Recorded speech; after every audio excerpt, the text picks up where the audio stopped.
Hey there, berries. Welcome to Bizzleberry's Nami support guide for season 2025. If you don't know who I am, well, my name is Bizzleberry. I've been playing support for at least 10 years, maybe a bit longer than that now. And generally, I make support guide content on this channel, covering a whole range of different champions. Currently, right now, I'm sitting at Master on EU West, and Nami is actually one of my most played support champions, so I should be able to provide a good chunk of information and help here. We're going to break down this guide into several different categories. The first one, as you can see right in front of us, is the runes. We'll very briefly talk about summoners, and then we'll go into more in-depth things inside the practice tool, where we'll be talking about things like item builds, when you should be picking up certain items, skill orders, and how you use those skills in combination with each other in order to get a lucrative outcome. So if you haven't been playing League for a while, or right, I've introduced report feedbacks, which we just got one for. I haven't actually logged into this account for a few days, so someone just got punished. Yeah. But if you haven't been playing League for a while, they changed up a lot of map elements in season 2025 as well. Talking about grubs and Attican, and we'll briefly talk about those things if you're a bit confused about that in the game. So we'll try and cover as many different aspects as possible, not only just the Nami champion itself, but also the new things being introduced into the season. Now, if you are a returning player to League, you probably recognize a lot of these runes. If you're brand new, then welcome to League. These are runes that I would advise you use for pretty much every single game. There is one flexible rune here, is that instead of Gathering Storm, which is a slowly stacking up ability power buff, which basically makes you do a bit more damage and your heals a little bit more healy over time. But if you're looking for more laning phase pressure, so for the first 10 minutes of the game really, Scorch will actually provide you something, whereas Gathering Storm doesn't really kick in until you hit those every 10-minute intervals of getting increased ability power. So something like this right here in front of you is absolutely really friendly to do. The one thing I would factor in though, when you are using Scorch, if you are going to be harassing an enemy champion under tower, do remember that Scorch is like a damage over time, so it lingers on the enemy for a tiny little bit of time, and that can get you turret aggro, so the turret would then target you even though it looks like you haven't done any instance of damage to the enemy. Just be careful about Scorch and the interaction with the tower there. If you are paranoid about that for some reason, then just stick into Gathering Storm. But either way, this is a really standard rune build that pretty much everyone uses. Nami has a very kind of standard set here where you're going into the sorcery primary, into resolve secondary. The resolve secondary basically just makes you a tiny bit tankier, because Nami's generally a pretty squishy champion, like most enchanters are, which is the category that she's under. She's an enchanter. And then this revitalize also makes her heal stronger, and you'll be doing a lot of healing throughout the entire game. The secondary stat runes here, the Adaptive Force, you feel free to play around with these if you want to. Once again, this is all really standard stuff. Adaptive Force basically means that you'll get given ability power as a flat value early. So this is in effect from level 1. And you can choose like a health scaling option if you want to, or some health right off the bat. If you're a bit more paranoid about laning phase, maybe take the flat health instead. But these are little things here that you can tweak around if you want to, but everything else is pretty much standard. Maybe one thing that you could also investigate if you really want to, instead of Transcendence in the sorcery section, you could maybe go for Celerity. So we'll go into the abilities section a bit more shortly, but Nami has, whenever she gives anyone a buff through her abilities, or lands any abilities on allied champions, including herself, you give movement speed over to them. So this Celerity will enhance the movement speed from your passive, from anything that's gained on yourself, and it also affects boots as well. So that's the kind of runes I would like you personally to use in every single game. But as I said, once you get a bit more experience with Nami or enchanters in general, you can tweak these a little bit here and there, but there wouldn't be really any major differences going into a standard rune page in pretty much every single matchup that you're going into. So we're going to go ahead and save that. And then what we're going to do is we're going to jump straight into the practice tool. So if you don't know how to get into the practice tool yourself, so it's a really good place so you can practice using skill shots and have time to look at the items without getting too flustered and things like that. So if you click play at the top left hand corner, you click training and you go into practice tool and then just click start game. I think now you can add other players in that's new to this season, so you can have other people to train against with. We're going to lock in the Nami. In terms of summoners now, it is heal and flash are basically the mandatory kind of go-to. You can, if you're a bit more experienced, you can maybe change the heal to an exhaust potentially if you're worried about burst damage. Maybe like a champion running at your face, like a Tryndamere, an exhaust can do pretty well against that. But it doesn't do well against champions like Master Yi. The main reason is that his ultimate, for example, makes it so he can't be slowed. And then also he's actually got a lot of true damage in his kit, and exhaust doesn't, puts a debuff on the enemy so they do less damage, but true damage ignores things like that. So Master Yi actually has a good chunk of true damage, so it wouldn't really affect that. So if you're not sure what summoners to go to, once again, like the runes, like at least 95% of the time, everyone's just doing heal and flash.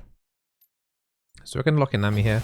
I'm going to take a base skin here if I can find one. There we go. We take the base Nami so you're not confused by any graphic differences with skin models and things like that. The heal flash is pretty standard. The runes are pretty standard. The items that we're going to talk about, we'll go into that first. We'll talk about items now. The items themselves, once the game loads, get a little bit more tricky to decide for, particularly once you get into the mid game and onwards. So what I'm going to do here is just going to turn the minions off from spawning. And now, as a change now, when you get into ranked, I'm not sure if it works in normals, I'm assuming it does, but when you get assigned the support role, you will always be given this world atlas. You won't actually need to buy this item. You will automatically start with that world atlas when you're getting into game, so your inventory will look something like this, and you'll have enough money to buy 2 health potions on top. So you always want to pick up those 2 health potions. So that is your inventory. You wouldn't have 90,000 gold like I do right now. You'll be on 0. And then you have an option of a trinket. So the trinket is on default as your 4th item slot. If you don't actually choose anything, if you walk out of the fountain here, like I am from spawn, the game will just give you a trinket. Now a trinket is an item that replenishes over time. So in this instance here, we've got a stealth ward, which is able to basically reveal locations. You can put them in a brush to reveal anything that's inside the brush. You also have access at level 1 also to an oracles, which is pretty good at determining whether or not the enemy has vision in a particular brush. So it allows you to control like a brush, like in the bot lane. It allows you to control one of these and know like, okay, the enemy definitely can't see me in here. I can be aggressive out of this brush. The downside of not having, to having the oracles is that you don't then have a stealth ward. And you would like to use a stealth ward to be able to see if an enemy jungler or an enemy mid laner are coming down to roam down and gank your lane. So that's generally why you want to start with stealth ward, particularly if you are a new or maybe inexperienced player. I personally start with stealth ward the entire time. There are very few cases where like maybe aggressive supports that really want to lock down a brush, like a pike, for example, or a blitzcrank. They want to have really good control over a brush. So they might opt into an oracles to make this laning phase a bit more difficult to handle in that 2v2 situation. But once again, it does move them up into being vulnerable, into being actually ganked by enemy junglers.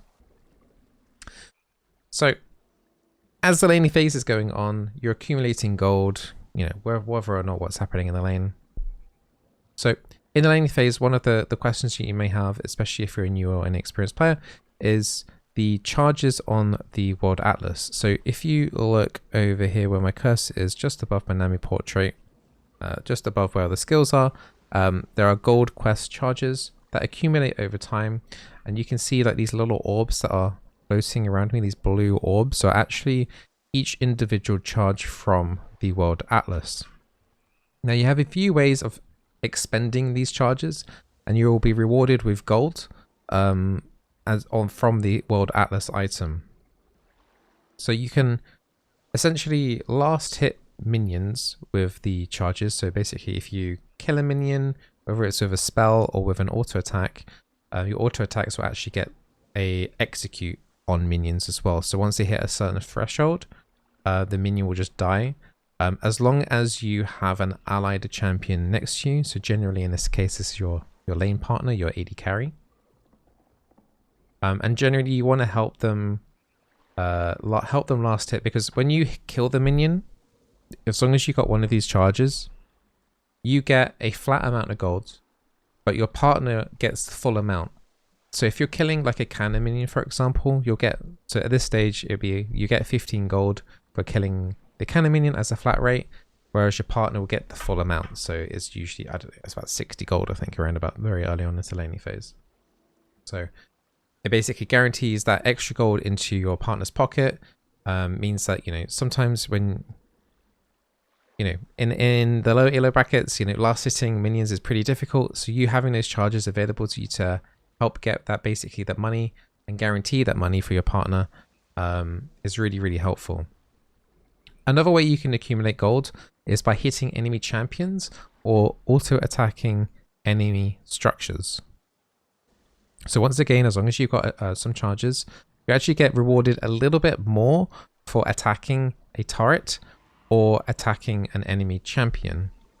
This is to try and encourage you to maybe be a little bit more aggressive in lane. But honestly, the amount of extra gold on reward that you get for attacking an enemy champion or an enemy structure is quite minimal, and really shouldn't be the main kind of like focus of what you should be doing in the lane necessarily. It's the charges when you're harassing an enemy that you get in the gold back is nice, but I personally would say like at least guaranteeing a cannon minion every single way for your AD carry is a lot more important, just because that is a good chunk of gold. And especially if you're in unranked iron, bronze, silver, your AD carry's last hit rate isn't going to be fantastic anyway. And if you think about all the kind of minions that are spawning throughout the first 10 minutes of the game, it's a lot of money that your partner will be missing out on. So, and that doesn't include the other minions that you might be also attacking as well. So a lot of gold generation to be kind of like handled in lane. But generally when you're starting out, I would recommend focusing more on generating that gold off of minions rather than harassment. Once you hit certain thresholds onto the World Atlas, at 400 gold, it will convert into an item where it will have war charges. So once you get back to this fountain here, this is called the fountain, the starting point. My people are counting on me. That item will then have 3 ward charges, and without another item, which I won't get into right now, the maximum amount of wards that you can place on the map at one time that are standard stealth wards is 3. And that includes off your trinket as well. So if your World Atlas is providing you 3 stealth wards, there is then no point having a stealth ward trinket because you have a limit. So if you mouse over, for example, your stealth ward on your trinket, it says current stealth wards place 0 out of 3. It's the 3 being that hard like limit. So once you have the World Atlas at that 400 gold point, you can sell your trinket for free. And then I would then pick up an Oracle's Lens. That way you can then start clearing out enemy vision, and then you still have those 3 war charges for your World Atlas. Once you continue through the laning phase even more, once you get 800 gold accumulated onto the World Atlas, it will then have 4 war charges on you. You can still only put 3 down on the map at the same time, 3 stealth wards. But it converts into an item where you can get choose one of 5 buffs essentially. Now the buffs themselves are pretty versatile. So it basically converts into this bounty of worlds, and then these items at the top will pop up just above like your in-game inventory, like here actually, and you'll get to pick one of these 5 items. The most common item that people take is Dreammaker. Essentially, when you're buffing up someone with your abilities, which Nami has quite a lot of, there is a little bit of a cooldown on that, but basically the short term of it is your ally gets a little bit of a shield, and the next attack makes them do a little bit of damage. It's something passively that you do not have to necessarily like worry about. However, there are 2 other options that you can go into, which are not as common. And if you are afraid of experimentation, just take Dreammaker every single game. You can't really go wrong with that. There are 2 other options that you have. You've got Solstice Slay, which is whenever you're slowing or immobilizing an enemy champion, allies near you will get a speed buff. So only one ally near you will get the buff. It gives them a minute amount of health, but that isn't really the main thing. It's more of the movement speed to allow your ally to maneuver towards the people that you're crowd controlling, or to get them away. The problem with this is it's got quite a long cooldown. So as I was speaking, this has got a 30-second cooldown. So it's not going to kick in every single situation that you want to do. And Nami's abilities, a lot of them have slowing effects. So you could proc this, 10 seconds just randomly earlier on. And then the enemy team then engages. And then this going sledding buff that you get is basically on cooldown and will have no effect. So it's a bit wobbly in terms of the actual effect that you're getting it with Nami.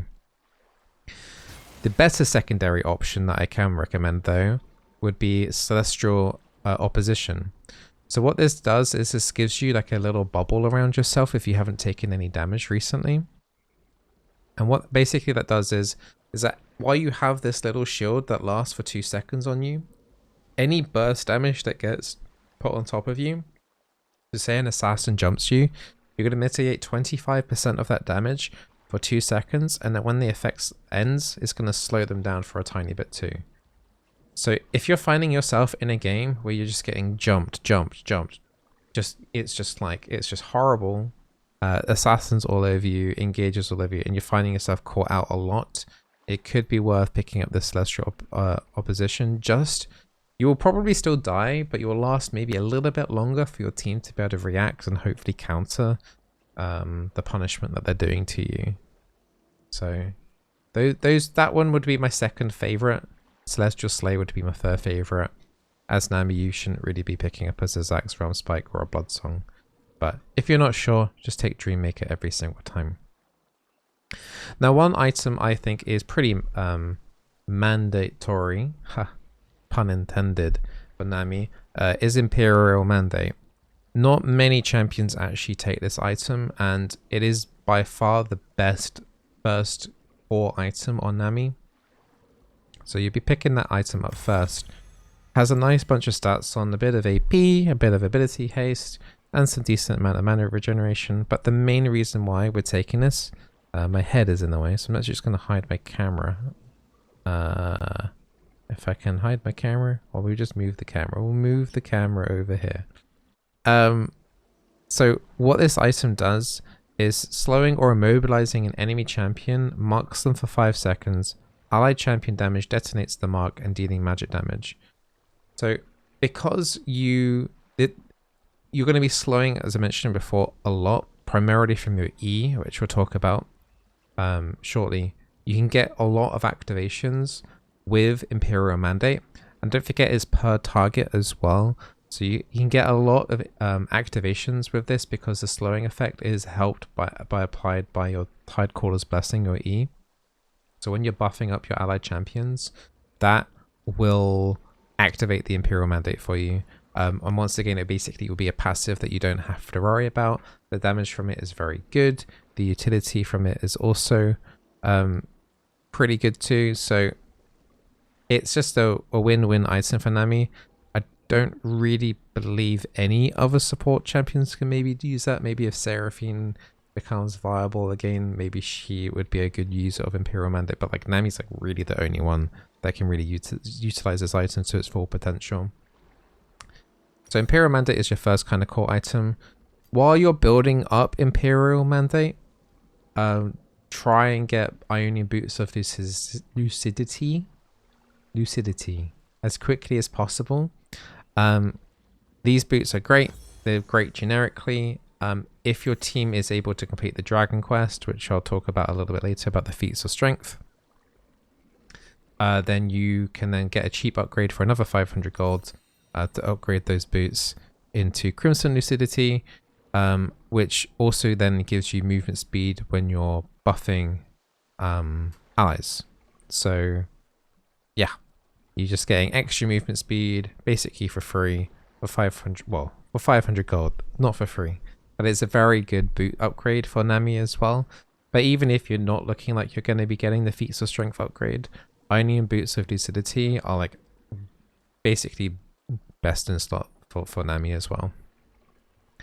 So every single game is Ionian Boots of Lucidity and Imperial Mandate. Most games at this point, you're looking at potentially only one more item to get. In longer games, you'll get to 2 more items, and in super rare occasions, you'll get like a full build here. But this is pretty much like the items that you're going to be playing with pretty much every single game, plus 1 to 2 more. Now, here's where you need to kind of think and analyze, as the game's been going on, what do you feel like you're lacking the most? Has the enemy team been running laps around you, particularly in fights? Are they really fast? Are they really mobile? Then you're going to have to pick up a Shuridia's Battle Song. This item has an on use, so passively you're getting movement speed from this, which is nice. But it has that on use where you will buff up yourself and allies for movement speed for 4 seconds. And that's going to help you get out of bad situations, but it's also going to be able to help your team maneuver into good situations. But you need to activate the item, and that is potentially a thing that newer players forget. So you'd have to get into the mindset of learning to activate this ability, this item ability, alongside the other buttons that you need to press in fight. So it could be a little bit overwhelming at the start, but I would advise you to learn to practice that. Maybe rebind. You are able to rebind, by the way, the item slots in the settings. So you could rebind this to like a mouse button if you wanted to. Make it maybe a bit easier to remember to use. If you feel like, and this is the easier option as well, if you feel like you don't really need the movement speed, you don't really need the extra mobility in order to navigate around the fights for your team, then honestly a Moonstone Renewer, as the tag says, it's generally good, and I would agree. It is generally a good item. If you're someone that really suffers with item usage as well, even against mobile teams, you could switch to the Moonstone Renewer. Because it's, once again, it has a passive effect that you don't really have to worry about, because whenever you're healing allies, it chains to another ally. So it gives you much more coverage in a fight, and can be really handy if you are going to be picking up 1 or 2 other utility items after this item too. And the good thing about these items is also that they're relatively cheap. So these are like my 2 main go-to ones, and these are the 2 ones I would advise you to look at the most when you're picking up like your second items. Now there are other reasonable enchanter items. So under here as well, you've got commonly built. So you can see the Moonstone and the Shridias. Here we have some other items here that are commonly built. Probably the most important commonly other built one is another unused item called Michael's Blessing, which helps people get out of debuffs. So if your AD carry is stunned, you can use the Michael's Blessing to get them out, but that becomes a more advanced item in my opinion. I would say get used to how Nami plays out first, how these items work, these more basic items work out before you start dipping into the Michael's Blessing. I personally don't think Echo Zahili is very good, so you don't even need to worry about that. But these middle three ones here, the Ardent Censer, the Staff of Flowing Water, and the Redemption are viable optional items that you can pick up even after the directly after the Imperial Mandate. You don't necessarily have to go into Moonstone Renewal or Shridia's. I personally, these days, very rarely pick these items up, as I personally believe and feel like from my gameplay that Moonstone Renewer and Shridia's are the dominant ones. But for the second core item, if you felt like you're playing with a really auto-attacky team composition, Ardent Censer can be okay. I don't really feel like the damage from it though warrants the gold investment into it though. Staff of Flowing Water is probably a slightly better version of the Ardent Censer, so this one only gives ability power to allies, but including yourself. Can be pretty good if you have an ability powered heavy team. Could also be useful if you're playing with an AP carry in the bot lane, so instead of playing with something like an Ashe in the bot lane, you're playing with someone that does magic damage like a Ziggs, a Karthus, those kind of champions. And a Redemption also has its uses as well, particularly if fights are lasting quite long. If you're a newer or more inexperienced player, you're not going to be able to really tell if a fight is going to last a long time or if they're going to be over really quickly, in my opinion. But generally, the best way I can say is like if the enemy team, if both teams kind of have like tanks, like at least a tank or two, maybe a tank in the top lane, tank in the jungle, you know, that weighs in general the fights. Atikan's getting angry. That just generally means that the fights are going to be lasting longer in theory. So that means you got more time for this Redemption to land and do its heal. So Redemption, for example, here, if I mouse over here, and if you actually look at my minimap rather than the actual reader, so on my minimap, you can see a massive blue arc from where I am. Let's see if I can teleport. What's the hotkey for teleport again? Shift S. So if I mouse over Redemption, you can see how much of that minimap is covered. It's a bit of a shame that the item itself is kind of blocking the text. It's blocking the minimap, but you can kind of see how much range that this item gives. It's pretty far, and you can use it while dead, by the way. As long as you've already purchased the item before dying, you can't just like die and then buy the item and then use it. You have to have been alive with this item in order to use it. But basically over a short period of time, that green circle will fill up, and at the end it will heal any allied units inside it and do 10% max health true damage to any champions inside it. It doesn't do damage to epic monsters, by the way, like Baron and Dragon. Some people try and use this to try and steal objectives. With this, it doesn't do damage to monsters, it only does damage to champions. But you can see how, what I mean by if the fights are lasting a little bit longer, it's a long channel to happen that can go down, but also it can kind of be useful if there are like little skirmishes happening quite far away because of the range of the item as well. But once again, like a very situation kind of like item, but the heal itself, if it does land, is pretty respectable and decent. So I say let's go for like a standard game here. It would be Moonstone's second for me. Star of Redemption. So this wants it in my inventory here. The Imperial Mandate, a Moonstone, Ionian Boots of Lucidity.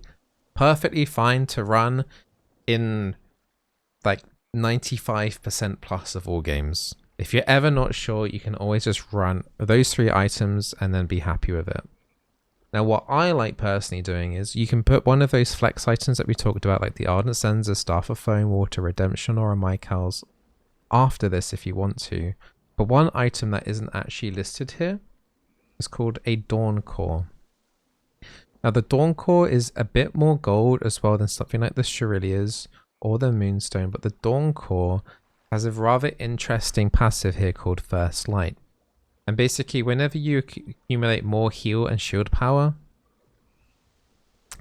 whenever you accumulate base mana regeneration, you get 2% heal and shield power and 10 ability power. So you're going to be picking up a lot of forbidden idols through a lot of the builds as well. So these give you mana regeneration. You're also going to be getting Bandle Glass Mirrors, which also have a lot of base mana regeneration. So all these items that we've been picking up have a lot of base mana regeneration.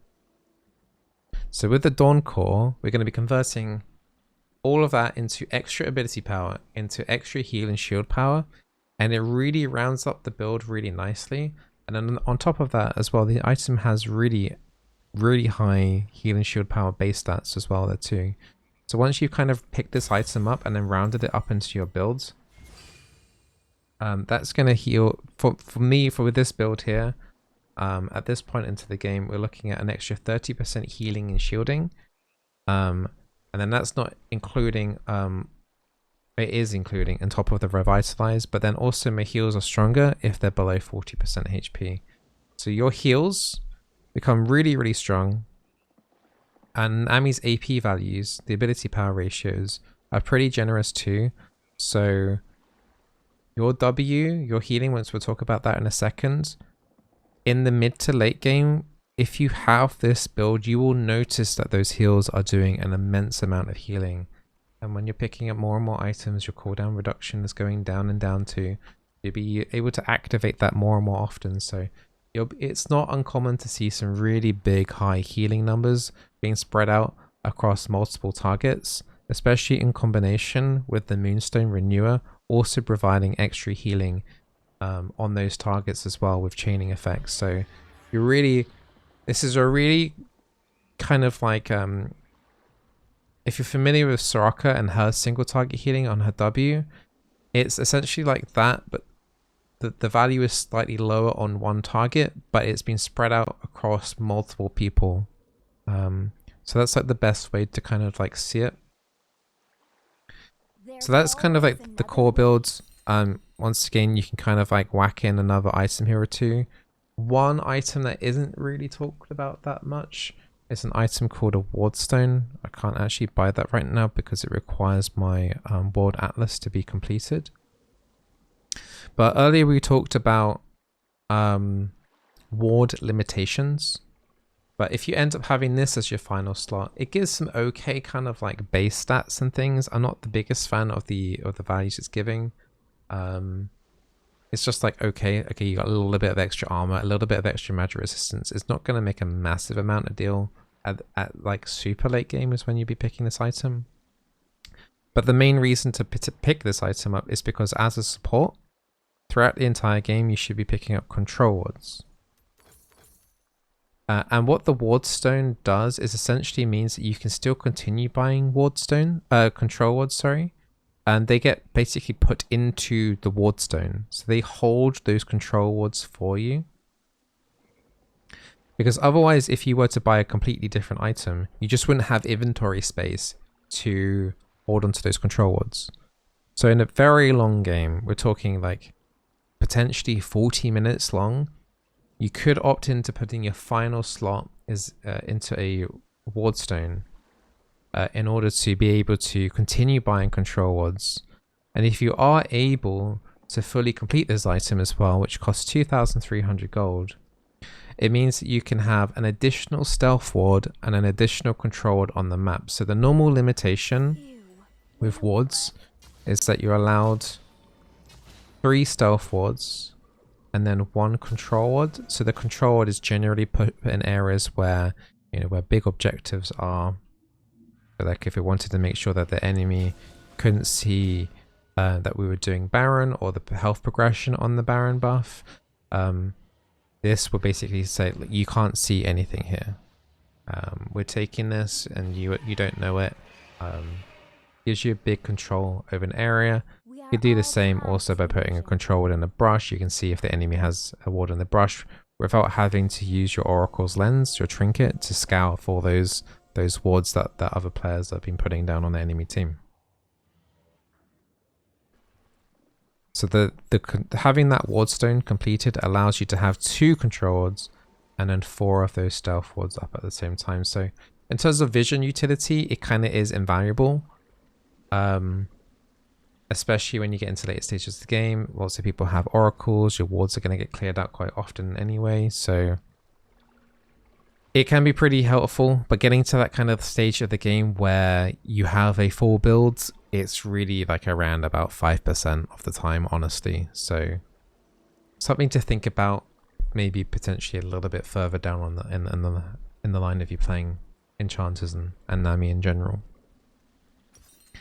So that's all the kind of items I want to cover in the item section for Nami.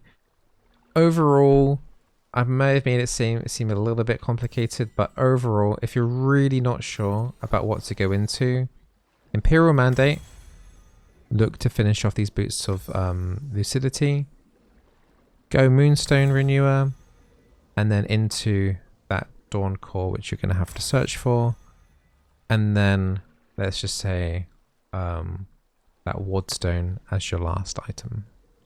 And then your item conversion on the World Atlas is that you're going to want to go into the Dreammaker. Right, let's move my camera back over. Get nice and snug. So next we're going to be talking about skill leveling on Nami. I'm going to put myself up to level 18 here. Swim against the current. So Nami has generally a pretty standard line of leveling your abilities. Generally, you're going to want to max your W. That's your main heal. That's your main random source of poke damage throughout the entire game. Second, you're going to want to max your E. And then finally, your Q. And then you're going to take your ultimate at 6, 11, and 16 whenever you can, basically. What we're going to do is we're going to talk about each of one of the abilities first. What I will say first, though, before we do move on, is in the laning phase, if you're worried about an invade, generally you want to have a crowd control ability at the ready. It's quite good to get used to understanding like the hotkeys rather than having to click on the little arrows here to level up. But let's just say a fairly standard thing to do early on to the game. So the game has just started. You've walked into this bot lane brush, just making sure that the enemy team isn't invading. At this point in the game, I haven't leveled up anything. Why? Well, because my Q is a crowd control effect, and I want to hold that and see if enemy team does come through here, and I want to be able to have that ability ready for if they're coming into here. But I don't want to start the laning phase ideally with it. The main reason behind that is because the crowd control effect on Nami is really unreliable early on, especially with no other abilities. Plus, it opens up myself and my ally to being harassed because my W heals. There's just some kind of minor things that you need to kind of think about. Also, you want to have your crowd control ability ready at level 2 potentially. So if the enemy engages you, you have that crowd control ready for you to try and help disengage for any bad situations. If you're free to poke, so say if the enemy team hasn't got a hard engage, like a Blitzcrank or a Leona or something like that, then I'd be starting off my W and then putting a point in E and then a point in Q. So just something to think about in terms of ability leveling depending early on. That's the only time where it kind of gets a bit weird in terms of like what abilities am I going to be taking first and why. But that's generally the actual kind of skill order. But let's actually talk about the abilities themselves. Maybe a bit more useful to actually talk about what the abilities are doing. What I'm going to do is I'm going to put some target dummies down. If I can find the target dummies. Been a little bit of time since I was last in the practice tool. There we go. Spawn an ally dummy and an ally dummy. Let's get to... If they're going to hit the turret, it's going to hit the turret.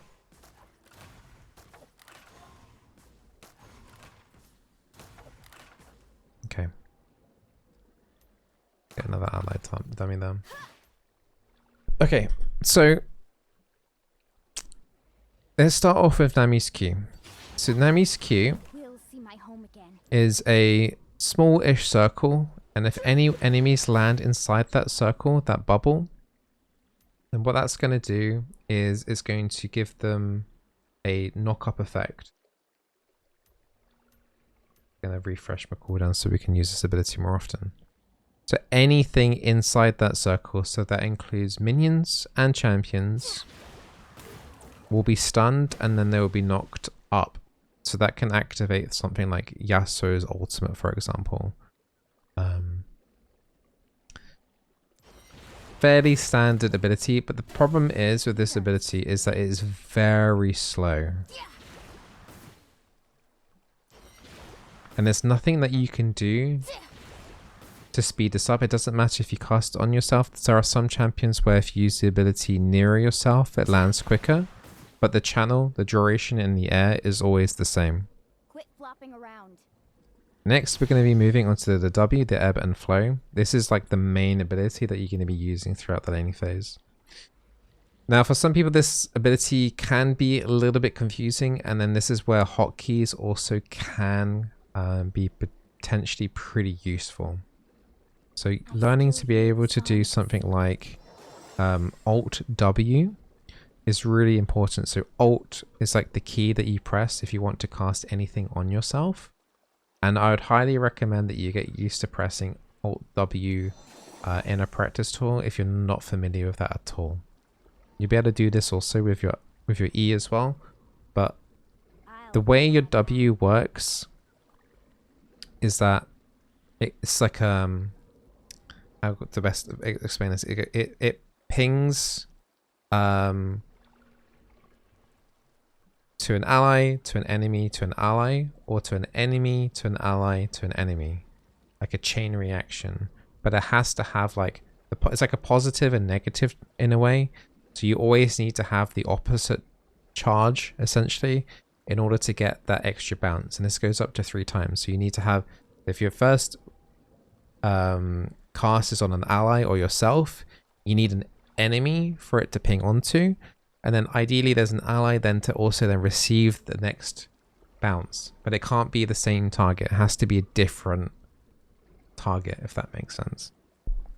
My people are counting. So here, for example, I'm going to do self-cast W. So I'm like the ally, the positive charge, going to then the negative charge. So I've healed myself there, but because I hadn't taken damage, nothing got healed. But you can see how I went from positive charge to negative charge, but there was no positive charge nearby in order for that to bounce to. So if I actually put down an ally that's a bit nearer, you can see how it will go from me to enemy to ally. And then we can have this go the other way around as well. So for example, if I can target this enemy champion to deal damage, so damage that, heal the ally dummy, and then it will attack a different champion that's in range. So this can get quite spicy in terms of getting as many different bounces as possible in laning phase. Because for in one instance, if like you're in a 2v1 in the bot lane, There's always another way. say you're in a 2v1 in the bot lane, it's you, your AD carry, and one other person in bot lane.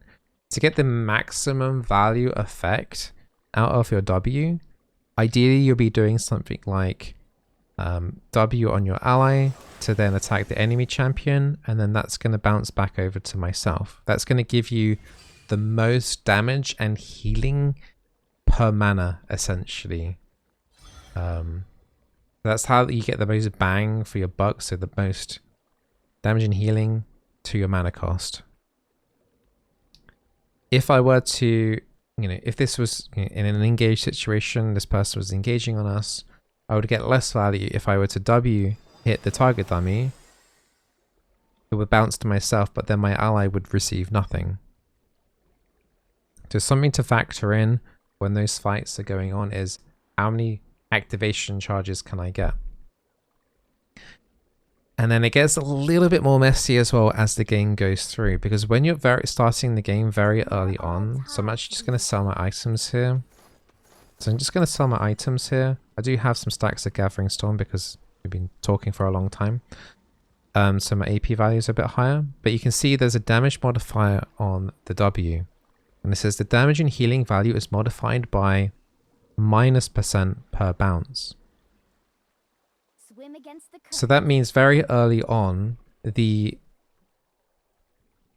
person that you heal first or damage first will get the biggest number, and then the ones at the end of as the chain goes down, they receive a lower amount. So say for example, this was like a -10%. I heal myself for 100, then it would do 90 damage essentially, and then 80 healing on the third target. Now those numbers are slightly skewed because the damage and the healing are different, but that's the gist of it. So 100 to myself, 90 damage to the enemy, 80 to my ally. But when you accumulate more and more ability power throughout the entire game, which is another reason which makes Dawncore so good, that negative goes into a positive.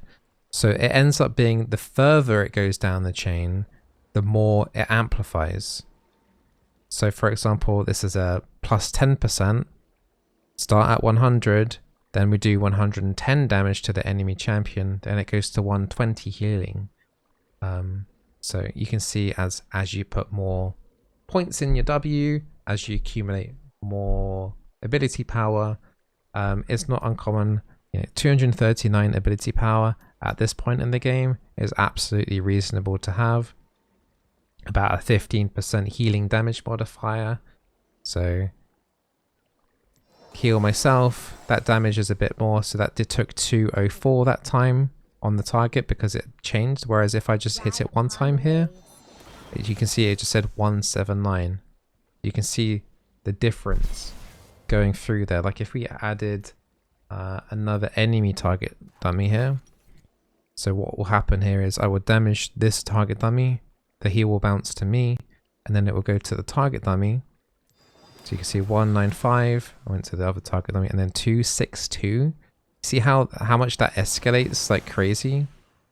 From 195 to 260 on that final target. So generally you're opting into, in big fights, you're either using that heal on yourself for needing a top up, or you are using on an ally champion. And the reason why you want to prioritize ally champions more is because you're going to be healing 2 champions, but that second champion that you're healing will heal for a considerable amount more. So if you're also able to do it as well, if you're able to heal yourself or another allied champion that isn't the one being engaged on, and ideally can wait for the travel time for those balances to happen, the person that's going to get engaged on will get the biggest heal. Whereas if you pump that heal on someone that is getting jumped first, so say if this target dummy here, my ally here, is getting jumped first and I heal him, he's not getting as big of a heal as if I were to heal myself, and it bounces over and then heals the target dummy, because then that person would get healed more. But the downside is that you are waiting about a second and a half for that heal to reach that. So it does depend on how urgent that person needs that healing. So you can see there's a lot going on here with the W. There's a lot of advanced kind of tricks that you can do, especially when the game is going into the later stages of the game, when you're accumulating that higher amount of ability power. It really does take into effect the difference of an ally staying alive with, an extra 50 HP or just dying. Moving on to Nami's E. I know that was a bit of a hard one to convey over Nami's W, but once you got more games on, trust me, it goes swimmingly. So Nami's E is something that got changed, I want to say a few years ago now. So if you haven't been playing League for a while, this one might become as a little bit of a surprise. But Nami's E is a buff that you can apply on yourself. So you could do Alt E on yourself, or you can buff an allied champion See my home again. with your E. And what that essentially does is any of your next, whoever has the buff on, their next attack, auto attack, or their next ability will do extra damage and slow the target. And each one of those balls, these watery balls, represents a charge. So you can pass over 3 of those charges onto a champion. Now they don't last forever, they last for 6 seconds. So that champion needs to be able to utilize that in a short period of time. It's not uncommon at all in the laning phase. You know, I'm putting an E on myself, I'm throwing out an auto attack to do a little bit of extra damage, I'm throwing over a W to amplify that damage as well too. So doing an self E into a W like that isn't too common. You can see I used one of my charges to damage that target dummy. I still hear the Just a sound generic of buff generally that you should just be using whenever you can. I'll explain more in a second of how we can use that to make other things of your life easier, but it is important to know that this does slow the enemy. So if you are damaging someone with one of these orbs, it is going to slow that target, and that's going to be really important to be aware of later on. Now you've got Nami's ultimate, which is this massive long line here. And this also actually got recently changed a little bit in the last year or so. So it now actually gets cast slightly behind you.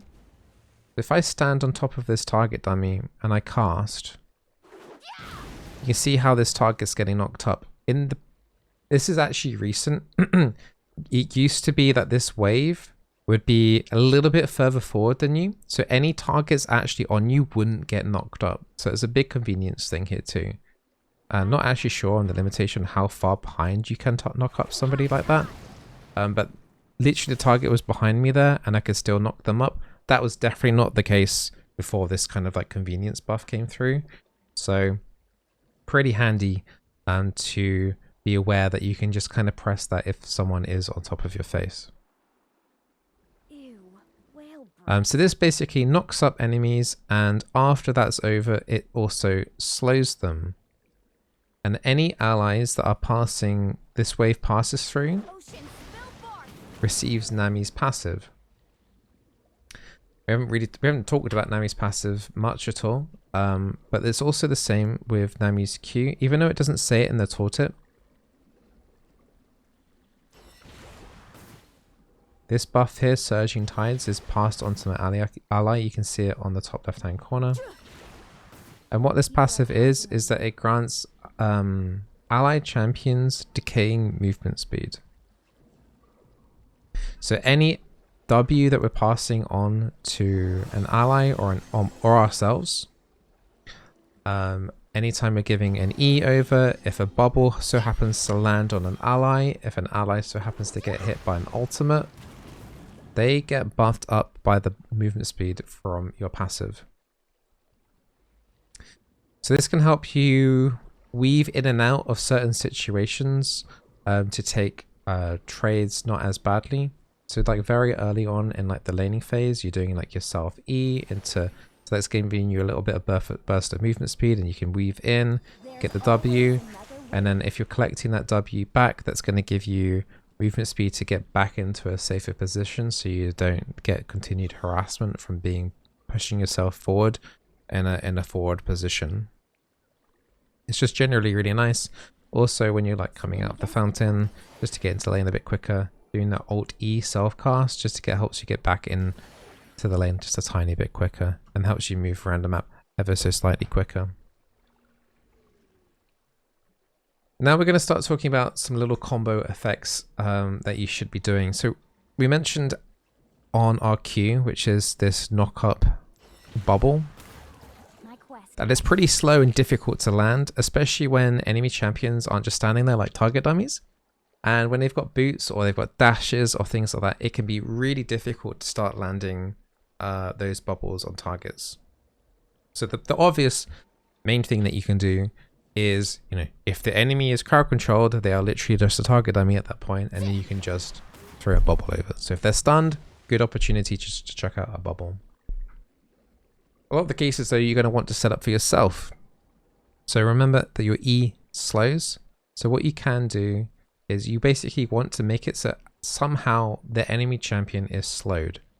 There are whole different ranges of things that you can do to enable this. So if you wanted to do this yourself, it could be a self E cast into an auto attack and then into a bubble. Makes it a bit easier to land. You could do something like E yourself, W an allied champion. Now they're slowed, this target dummy is now slowed, and then you can then work off that to land the bubble.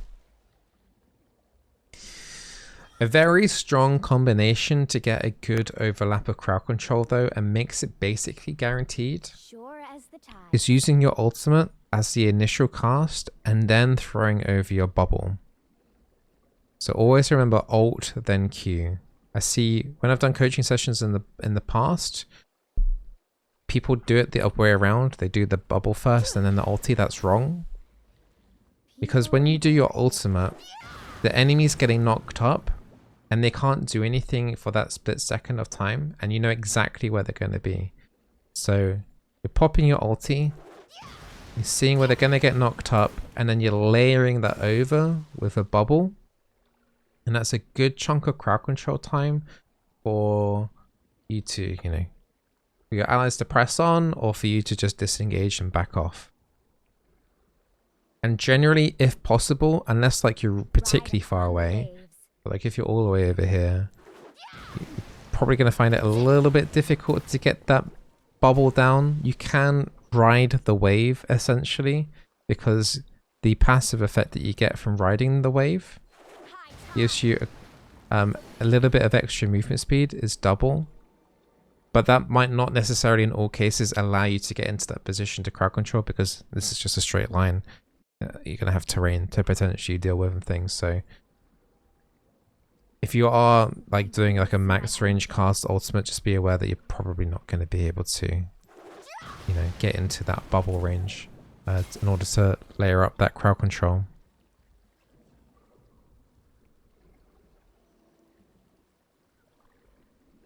One final use that I recommend people use their bubble for, that doesn't involve landing a slow, landing your ultimate, or following up anyone else's crowd control. This is usually like a last resort. Now, let's get you into lane here, and you can kind of imagine a situation where, like, you know, enemy, you know, it's a standard 2v2, but then the enemy jungle has just popped up here. So you forgot to ward up here, and you can see the enemy jungle's coming down here. You know, first line of thing would be, you know, to pop your summoner heal to get the movement speed from the heal in order to move out of the situation as quickly as possible. If you have your ultimate, and you know, the best thing you can do is anything that you can identify that is going to be the initiator here. So usually it's a jungler. You can layer that away and just get away that way. So these guys still have to chase the same amount of distance. That helps you get away. If it's even earlier than that and you don't have your ultimate available to you, you're going to have to use your bubble essentially as a wall. So what I mean by that is that you have to treat this bubble as a wall, because if you say, for example, you don't want to aim where the player is, you want to aim where the space that they want to go into. Even if it's slightly off, it doesn't really matter. So if I put the bubble like here, what this means is that this target dummy, this champion, has to walk into this bubble, wait, go around, or use their summoner flash to get over that. Now, if they flash over that, that's a big weakness of Nami, because being able to flash a bubble is relatively easy. But it means that they have to invest into something, potentially, in order to make this play happen earlier on. If you do nothing and just run away here, that will give them a free way to engage, or one of these people, other, you know, the duo lane, to find a way to potentially engage. So use your bubble as a wall. So in my case, if I wasn't level 6 yet, I would be bubbling around out here and then literally self-casting my E, doing Alt E to give myself passive movement speed in order to try and get out of this situation. as quickly as possible. And one other kind of final thing I want to mention, and this is, I know it's been quite a long video, you've done very well to stay with me the whole time, is I've noticed this in a lot of Nami games when doing coaching sessions and helping people play Nami, is that do not hesitate to use your ultimate. So say we are in this level 6 situation and you can see, you know, we're in a little bit overextended position. Do not wait for the enemy team to engage you before your ultimate, because by then it's probably too late. Don't hesitate to use your summoner heal to move away with the movement speed. Don't hesitate, even if it's not the ideal wave, just to get people away from you and your teammates as quickly as possible. Do not hesitate to whack down your ultimate and then run the other way. Okay? That's the number one I see players doing, is that they wait to try and find the perfect moment to use the ultimate, to try and hit as many people as possible. It literally doesn't matter. Like if you're able to cover this path here with your ultimate, even this other jungler that's coming through, he can't flash into a position on top of you because this wave is coming through, and that gives you time just to get out. So don't hesitate to use your ultimate. The ultimate, you know, you might have to wait a minute and a half, 2 minutes for your ultimate to come back up, but it means that you're not dead, and it just means you have to play maybe a little bit more passively for the next minute or so. That's basically the only downside of mashing your ulti down like this. One other thing I want to mention about Nami's ultimate is that it is incredibly difficult to use it as an engage tool. I generally wouldn't recommend using this as an engage tool unless you have backup. So here I wouldn't even do this in this situation to engage one, unless, for example, I knew I had some backup here. And even this angle isn't great. I'll show you like a good, like, you know, perfect kind of angle that you'd want to find to say, you know, it's laning phase still. We've got a sneaky jungle that's managed to sneak into one of our brushes, so there's 3 of us here. Apparently this game's going to end in 5 minutes. It's the 1 hour is the limit apparently. So here we have, you know, enemy team are kind of like that. And I know, for example, I'm just going to put a water. We know there's say this is like the enemy support in the brush. We know there's a support here in the brush. What I want to do is I want to cut off as much of their angle off as possible, because I know they're going to be running in a straight line, ideally to their turret. So I want to try and cut them off as much as possible. So ideally I'm moving off to the left a little bit here to then cut off as much of that running angle that they want to do. What this wave will do is also make it so the AD carry partner will have to step to the left, creating more distance away from their support in order to help out. And there's one of two things that this person's going to do in this brush. They're either going to run towards the turret, or they're going to kind of stand still where they are. They're going to have to move forward a little bit into where my jungler is in this brush in order to initiate that play. So there's some angles to maybe think of when you're playing Nami. Also, another great way to find an engage is off to the side, a side flank like this. Almost like a Talia ult, if you're familiar with that. And that kind of cuts them off. So either it pushes them into your team, it makes it more easy for your team to engage them because they've been forced to move into your team. But anyway, this was a long video. Nami is one of my favorite support champions, so I hope you guys enjoy playing her when you can. Some little roaming tips as well before the game completely closes. New in this season, you have Attican that spawns at 20 minutes. Now this can spawn in the top part of the river or the bottom part of the river, depending on where the fighting has been. So if there's been a lot more fighting in devs than bot side, the Attican will spawn here. In this case, it's decided to spawn on the top side of the map. So this is instead of Baron. Baron now spawns at 25 minutes. When you're fighting Attican, he's going to do those little balls there, just dodge them to the sides, and then you ideally want to kind of hug him as much as possible, because you saw that like round circle kind of AoE attack. If you're standing inside him, you're not taking damage from that. Also, early on into the game, you've got grubs, like these 3 little worms. Early on into the game, I wouldn't necessarily worry too much about rotating for that objective. Those spawn where the Baron is right now. At the moment of time, I believe it's 8 minutes. They changed it to 1 spawning of grubs. You could potentially look for a recall around that 7-minute mark, come out from base with some items, and then maneuver up towards this grub situation. But that's kind of more advanced into it. Those are like your main...